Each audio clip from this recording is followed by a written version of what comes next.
2,000 years ago, Jesus walked into a village and healed 10 lepers, men whose skin had been destroyed by disease, men who had been treated like outcasts for years, men whose entire lives were restored in a single moment. And out of those 10, only one came back to say, "Thank you." Even Jesus, even with miracles, received a 10% gratitude rate. And what that means for your own life will hit harder than you expect. You have been wounded by ingratitude. Everyone has been wounded by ingratitude at some point. You gave your time, your money, your energy, your care, and they did not appreciate it the way you hoped. Maybe they barely noticed or never said a word. And somewhere inside, that silence became bitterness. But here's the truth nobody wants to hear. The problem is not always that people are unusually ungrateful. The problem is that you expected gratitude to arrive on schedule, and when it did not, your kindness turned into resentment.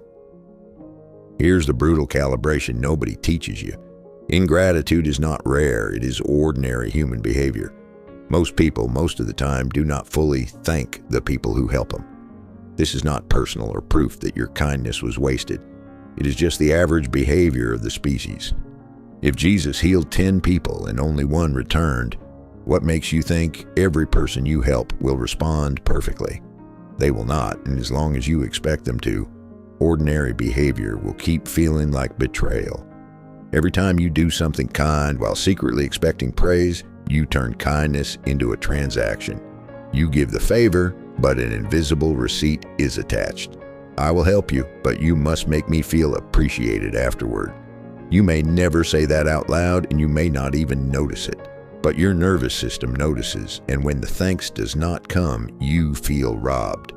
But the painful truth is, they never agreed to pay that emotional bill. You wrote the invoice in your own mind. That is why kindness done for recognition so often turns into bitterness.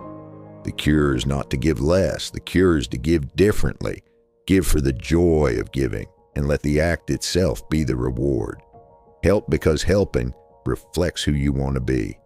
Give because generosity keeps your heart alive. If thanks arrive, wonderful. Receive them and enjoy them.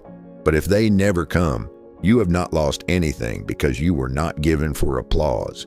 Every wisdom tradition says act without attachment to the reward. The free version of generosity brings peace, while the transactional version slowly poisons you.